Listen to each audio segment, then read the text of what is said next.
Welcome again, and it's another wonderful day that we are here to make sure that we talk about things as we often talk. Sometimes I think I should be very hard, sometimes I think I should be very soft.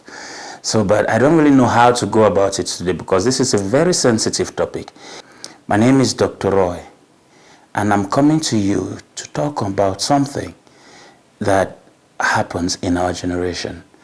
And it's something that used to be fine before, but now it's different.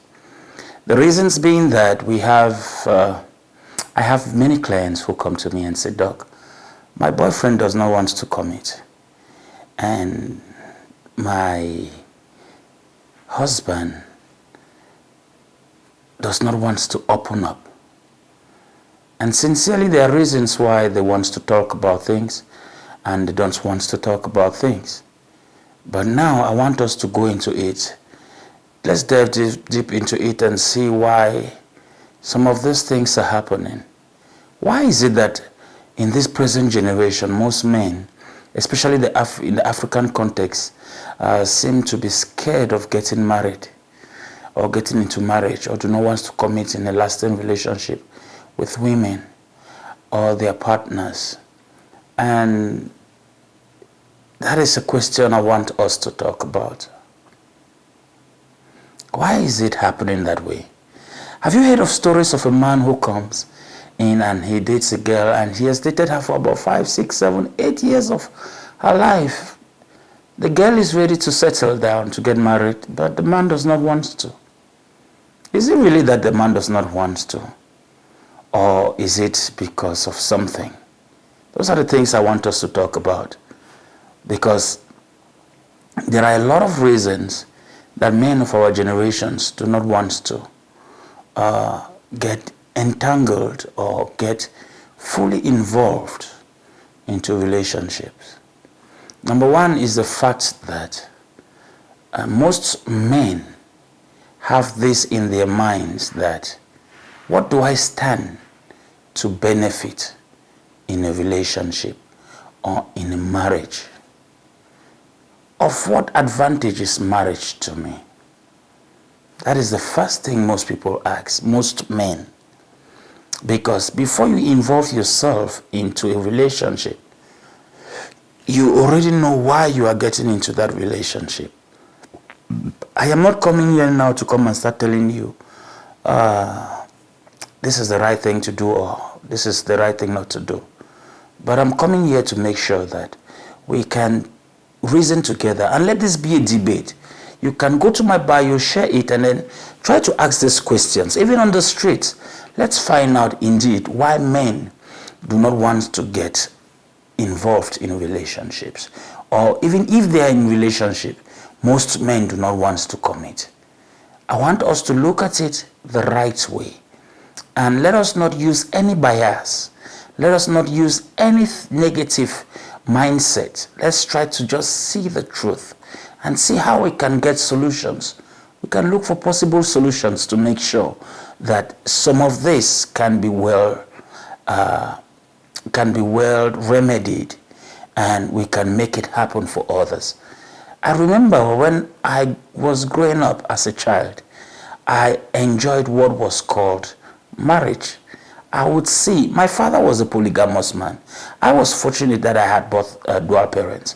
My biological father, who was polygamous, and he's an African man, a father of many children, 116 children to be precise.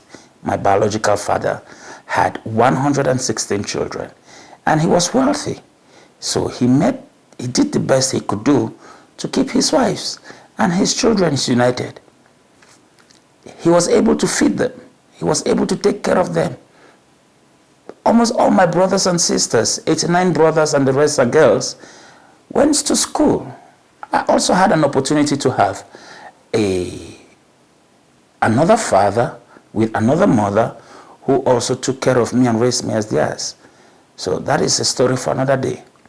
But with the two relationships, I discovered that I understood how the white my other father, my adopted father, had to had to deal with his marriage, and it was fun, it was joyous.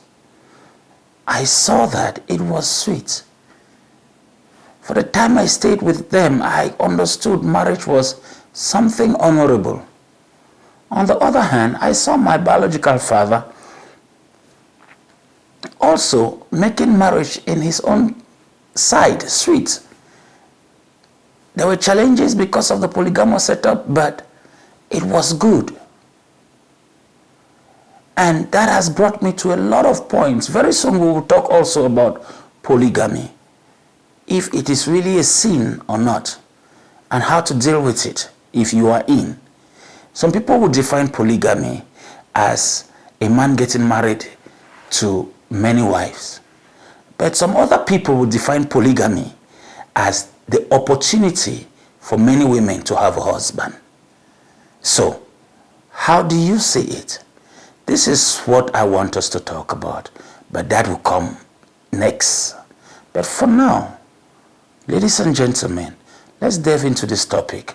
Why is it that most men do not want to get involved or do not want to get committed in marital relationships or do not want to be in lasting relationship?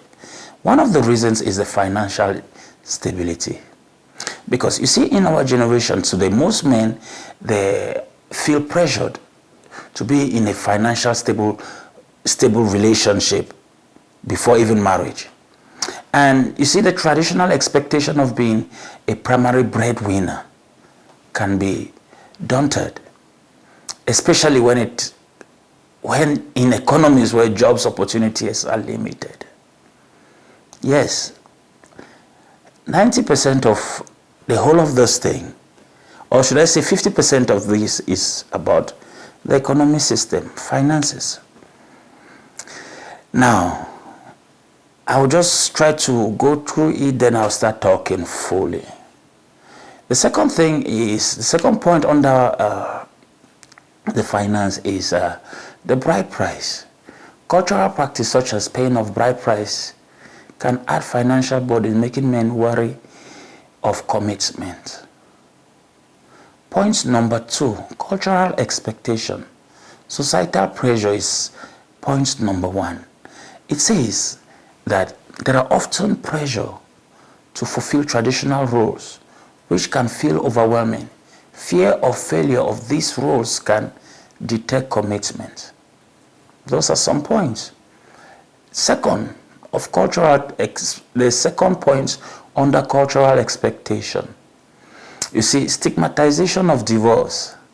In many cultures, divorce is heavily stigmatized, leading to the fear of commitment if the relationship doesn't work out. Let's go to the third point. The third point is fear of responsibility. Parental expectation. Some men may fear the expectation that comes with marriage, such as providing for a family and maintaining harmony. The second point under the fear for responsibility is loss of freedom. The perceived loss of personal freedom and independence can make men hesitate to commit. Let's continue. Relationship dynamics, communication issue. Poor communication skill can lead to misunderstanding, causing men to shy away from long-term relationship.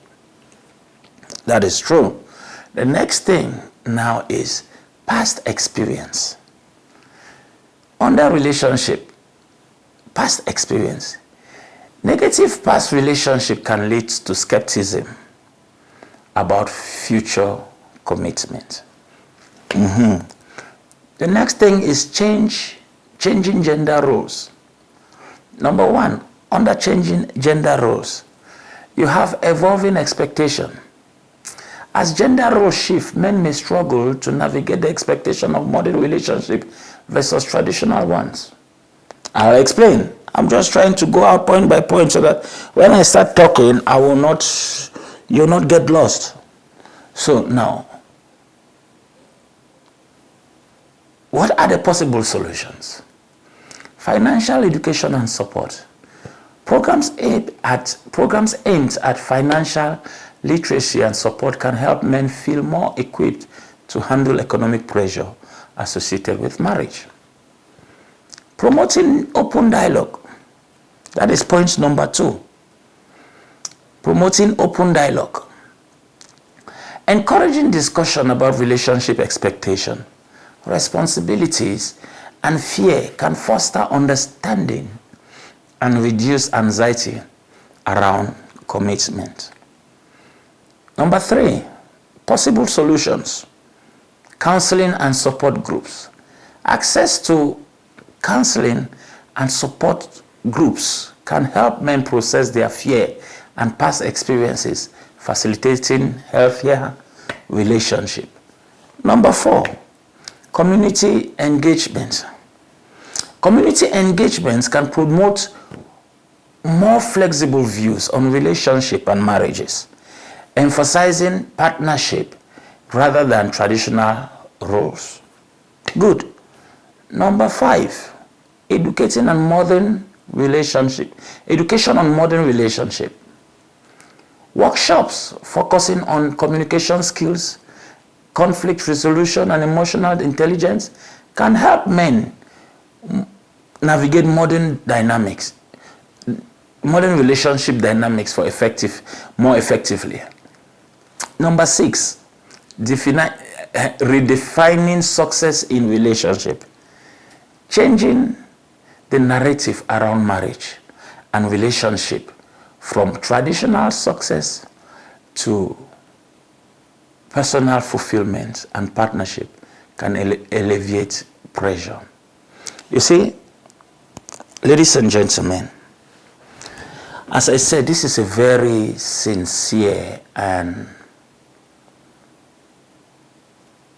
challenging topic.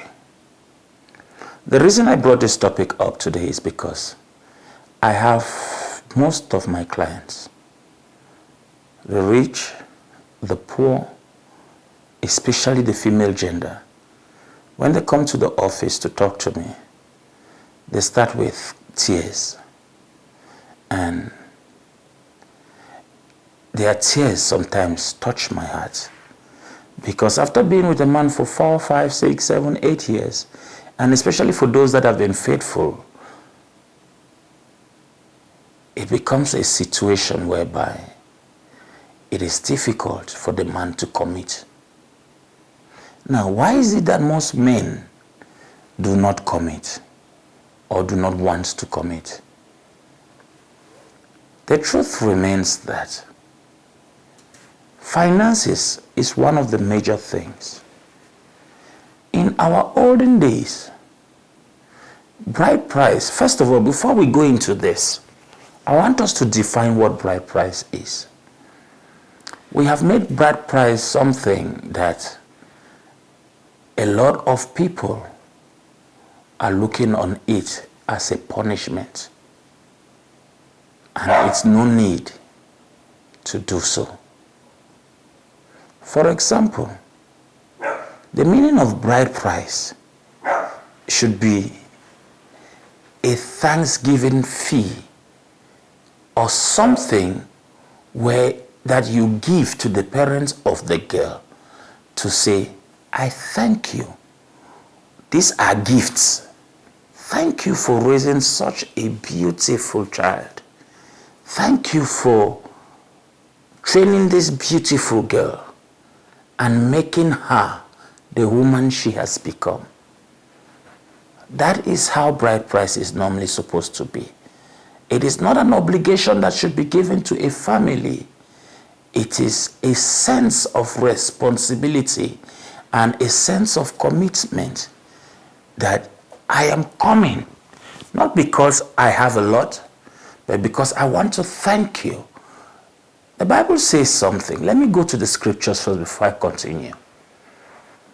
Abraham, being who he is, when he was sending somebody for his son, sending his servants Eliezer to go get a wife for his son Isaac, the Bible says he sent gifts. The Bible never mentioned bride price. That is one thing you should put into consideration. Secondly,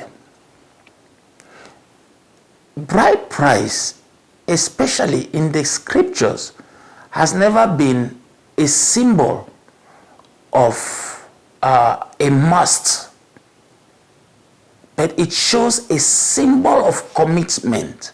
It shows a symbol of gratitude to the parents of the girl. And liken this to our African context, bride price is never done on one day. You can never pay the bride price of a woman because you are not selling the woman. You are coming to show gratitude. Now look at Jacob. Jacob was made to marry 4 women under the same roof, 2 house helps and 2 sisters. Why? Because he wanted Rachel, and yet he was being given Leah. He worked for 7 years. And the reason he worked for 7 years, the Bible categorically says that to him it was 7 days because of the love he had for Rachel. And for a man to work for 14 years because of a woman he loves, it means that love was fully involved. Now, don't forget something. The Bible talks about marriage in this sense. What is marriage? Marriage is an agreement between 2 people. Now, the Bible says something also. When 2 or more shall agree as touching anything, it shall be done. Whatsoever you bind on earth is bound in heaven. Now, if I come to a woman and I say, I want us to get married, I am laying a foundation so that we can define the relationship. I could come to you today and tell you, I want you to be my girlfriend. So we have defined the relationship to that of a boyfriend and girlfriend. But when I come and say, I love you and I want you to spend the rest of my life with you, I don't just move to your parents and tell them, Daddy, I want to spend the rest of my life with your daughter without committing to you first. It means that the marriage is not even between the 2 parents. It's not even between me and your parents. It's not between you and my parents. It's between me and you, or me and the multitude of wives, if I am in a polygamous setting. So that is what marriage is. So an agreement between 2 people. Before you go and meet in the African context, when I discuss with you, if I go straight to your father and tell your father, I have met you, I love your daughter, I want to marry her, the first question the first action your father will do is to call you and ask, my daughter, this man has brought drinks for us because he wants us to drink and give you to him. Would you accept to marry this man?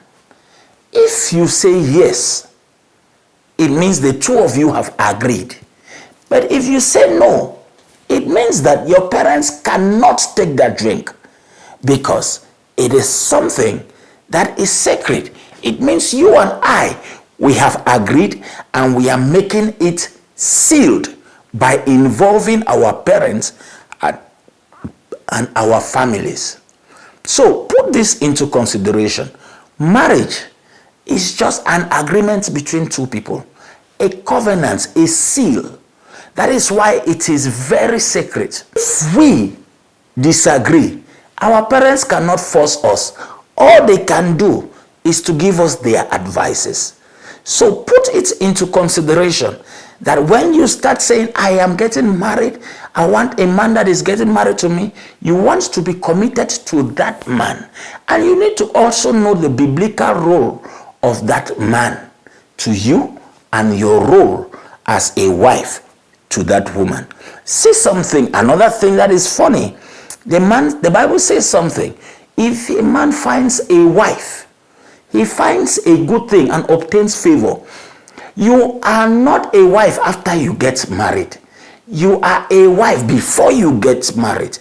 So you have responsibilities that identifies you as a wife, not just as a partner, not just as any kind of a person, but as a wife.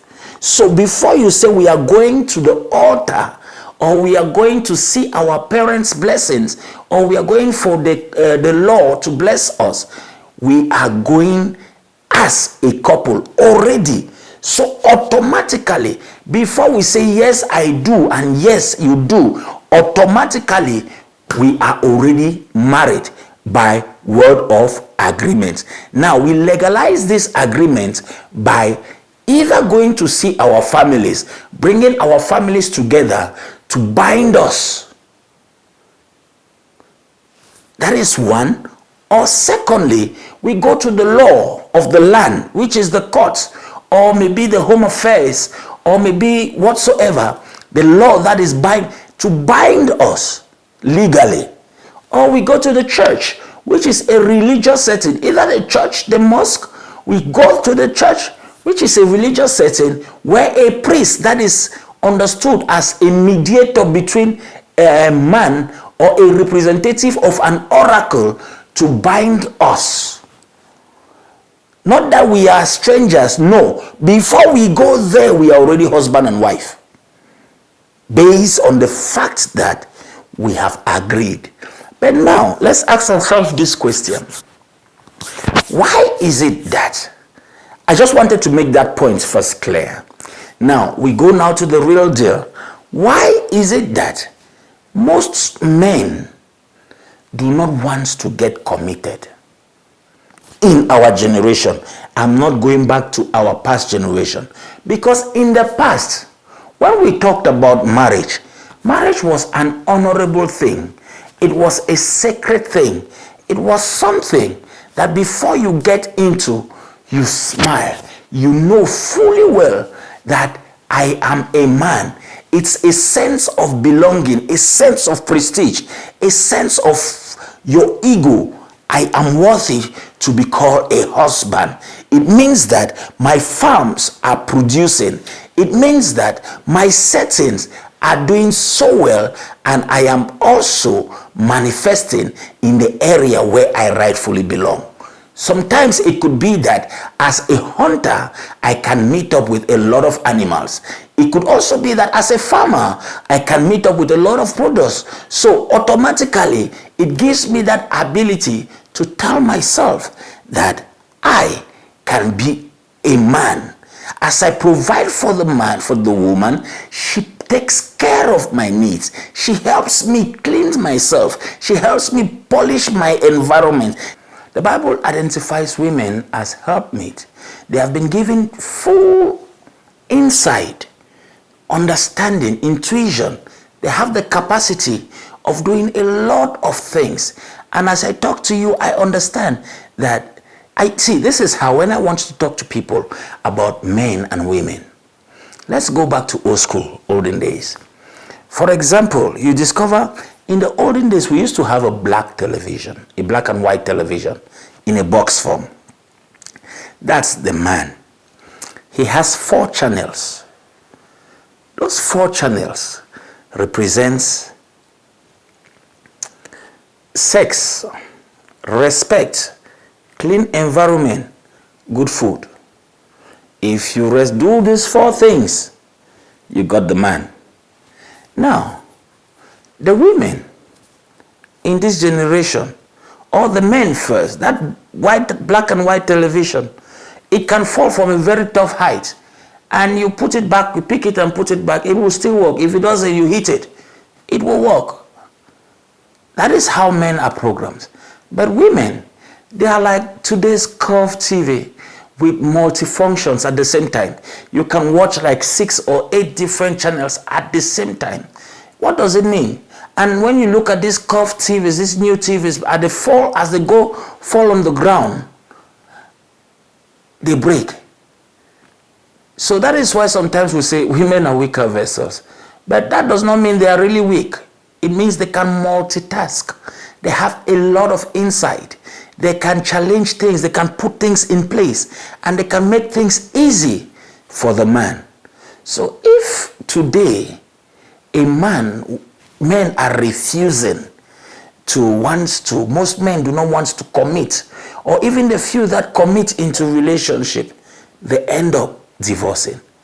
Why is it that way? What is really happening? Number one is the financial obligation. Just as I spoke before, look at things this way. Most men, in the African context, a man is the one that when he gets engaged to a woman, in most relationships, take note, I am not saying all relationships.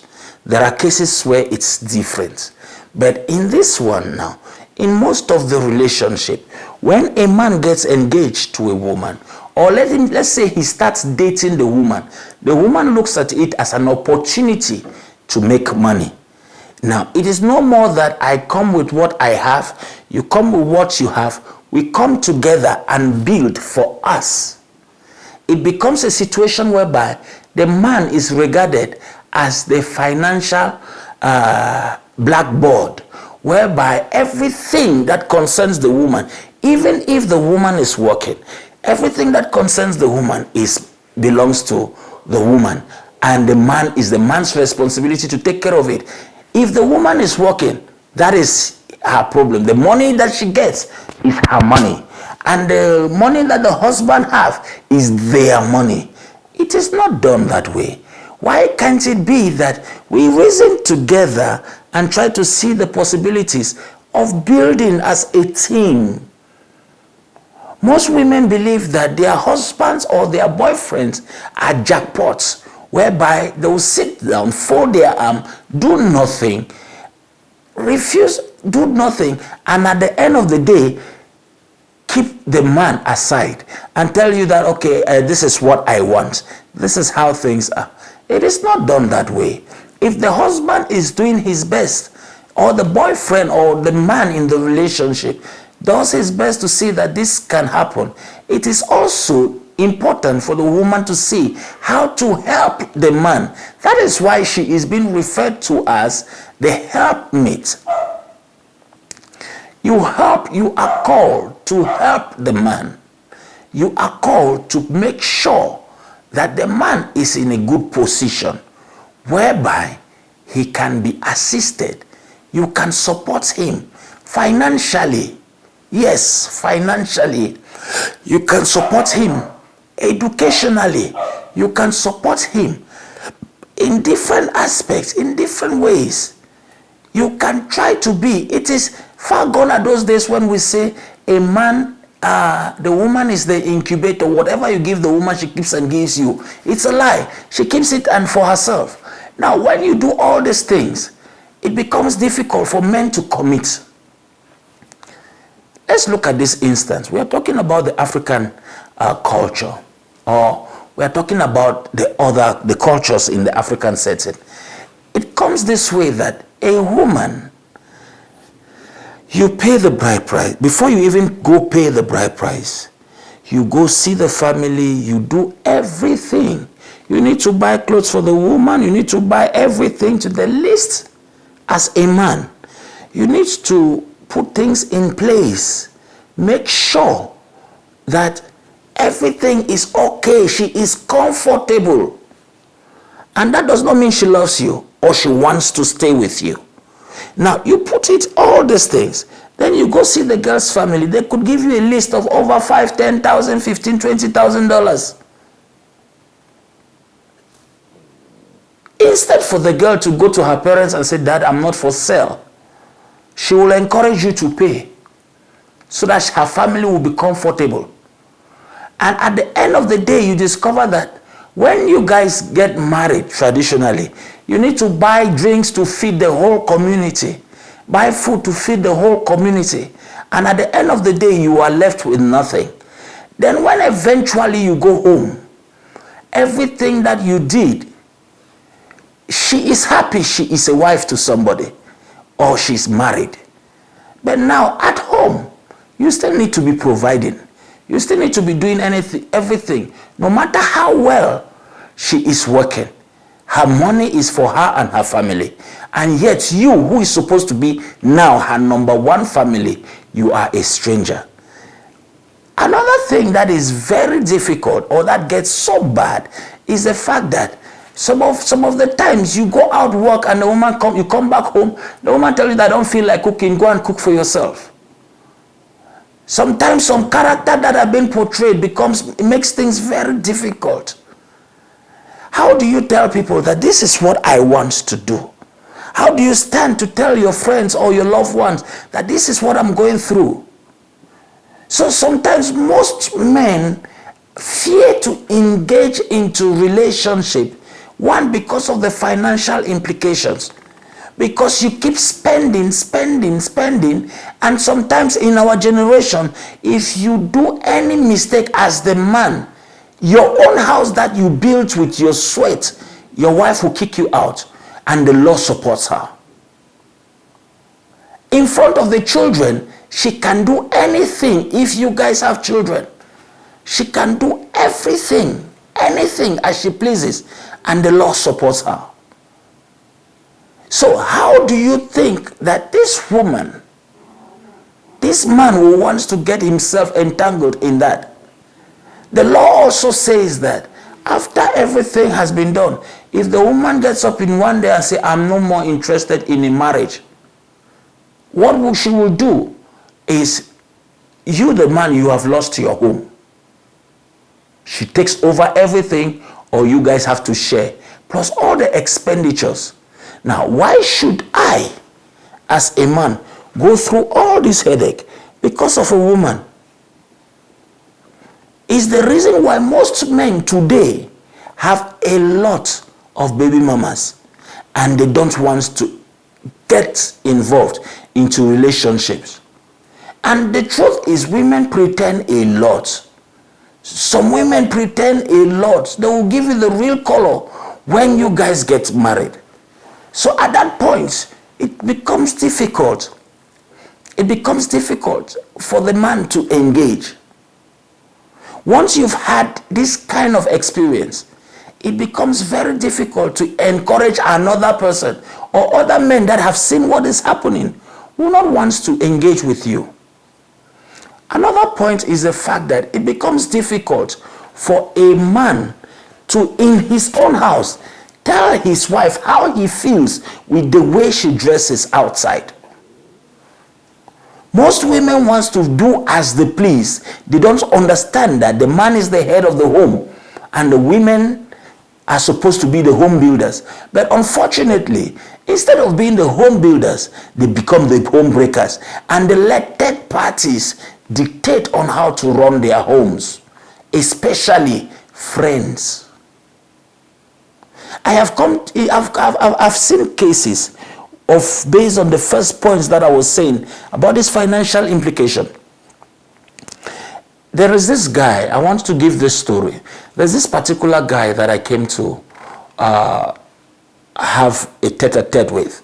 This guy traveled. He had to go through the Sahara Desert. His story was simple. He left and he went to the desert. When he got to the desert, when he wanted to go to Europe at all costs so that he can hustle. When he got to the desert, most of his friends died in the desert. By grace, he was able to cross over. When he got to Morocco, he had to cross the Mediterranean Sea.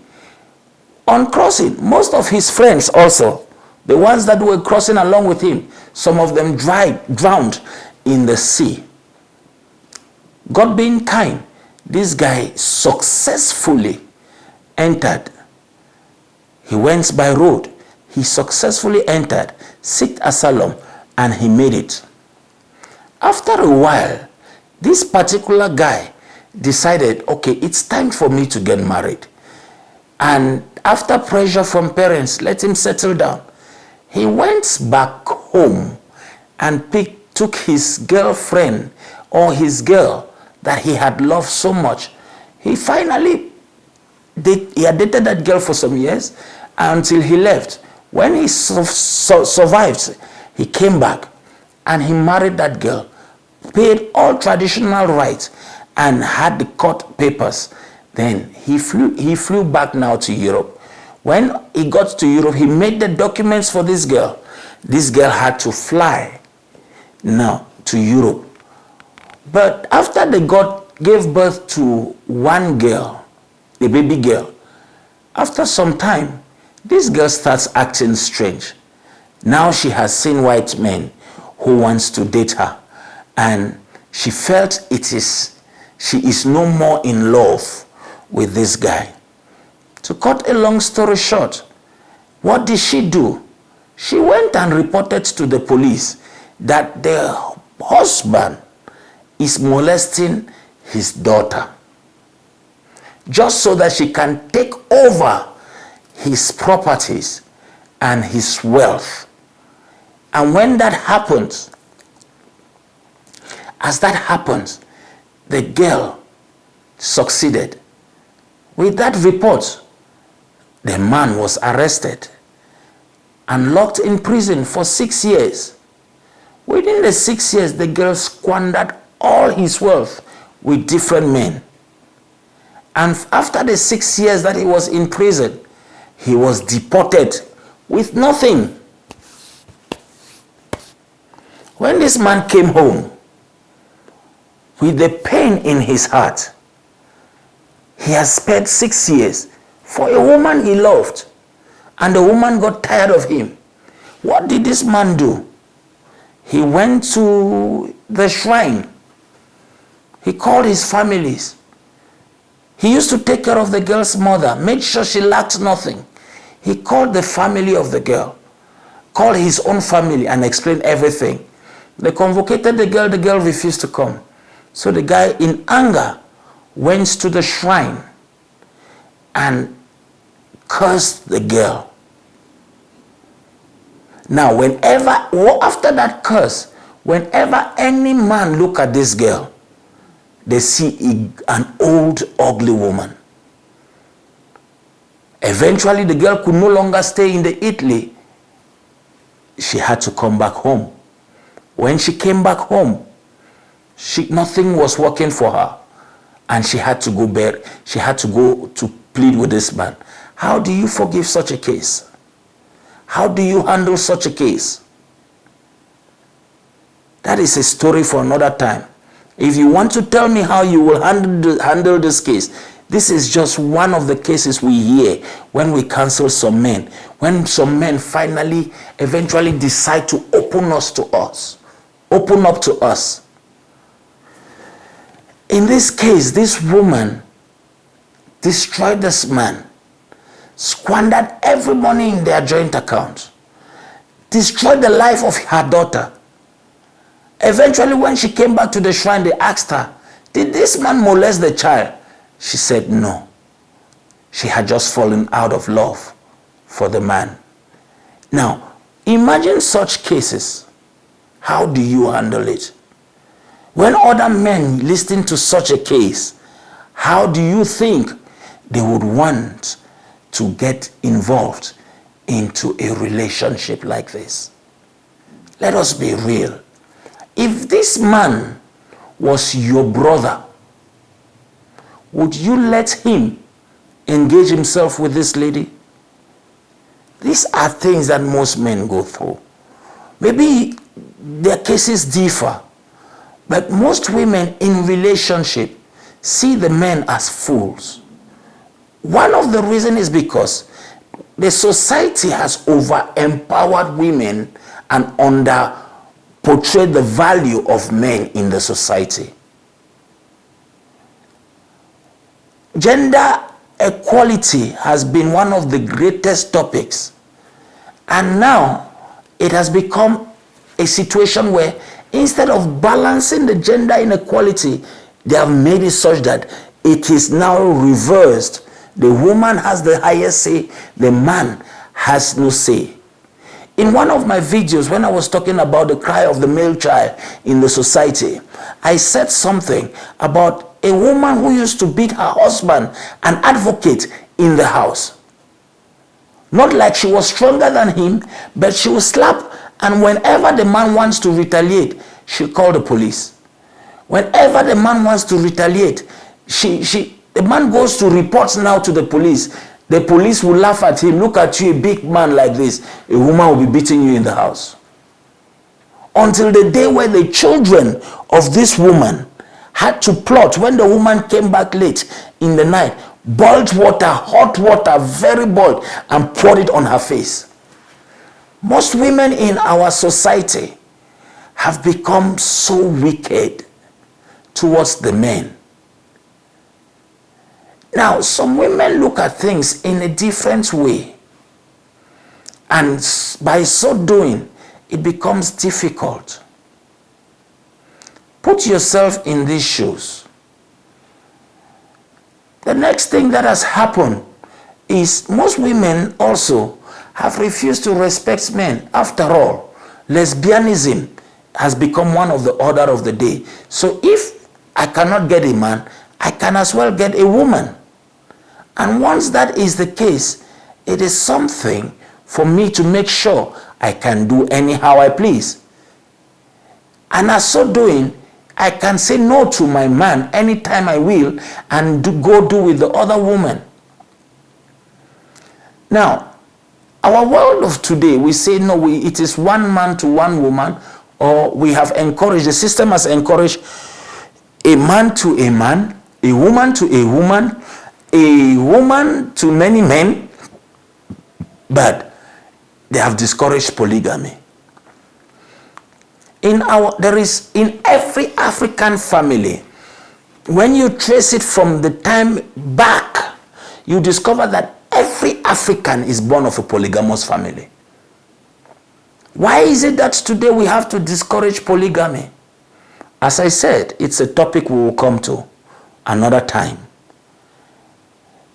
Can we at least put into consideration that when we get all these things, we should do things rightly? Ladies and gentlemen, I understand it's not easy, especially for the male child. It is not easy for the man. Women, some of you are good, but you suffer because of what others are doing. Can you at least start showing your true colors? Stop the pretense. Stop the acting. Stop these money-minded things. It's true that the economy is not in the best position. Things are becoming difficult, gradually, slowly, and surely. But why would you always think that to get involved with a man means you have won a jackpot? Can we at least put things in place? Can we at least try as hard as we can to make sure that we don't hurt people?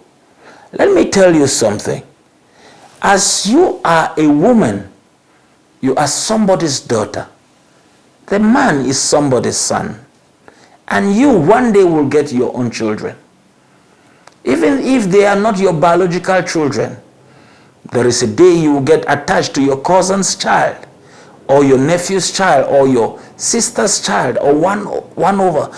And then you will get to understand the pain those men go through, or we men, we go through. I remember I called one of my team, I asked them to interview ladies.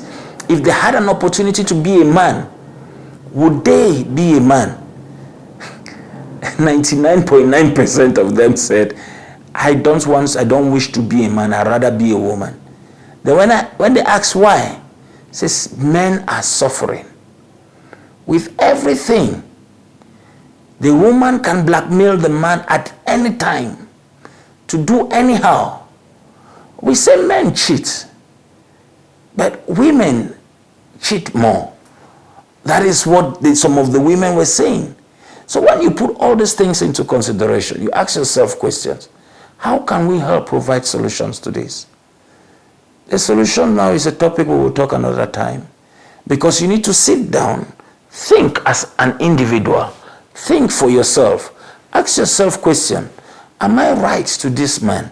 If I were to be the man, would I marry me? You go about complaining and saying, if you were to be the man, would you marry yourself? Would you go into that relationship if you were to be the man? Once again, ladies and gentlemen, I use every medium to make sure that I can communicate with you. Sometimes I speak loud, sometimes I want to reason with you so that we can get ourselves together, because this is a very sensitive topic. And as we talk, men, you too, sometimes you have your own faults. But that does not guarantee the fact that you women who take advantage of this and destroy the men that are supposed to build in your life and become good and wonderful role models to your children. Thank you very much. Once again, I'm Dr. Kabelo, Dr. Roy. Meet me anytime, and God bless you.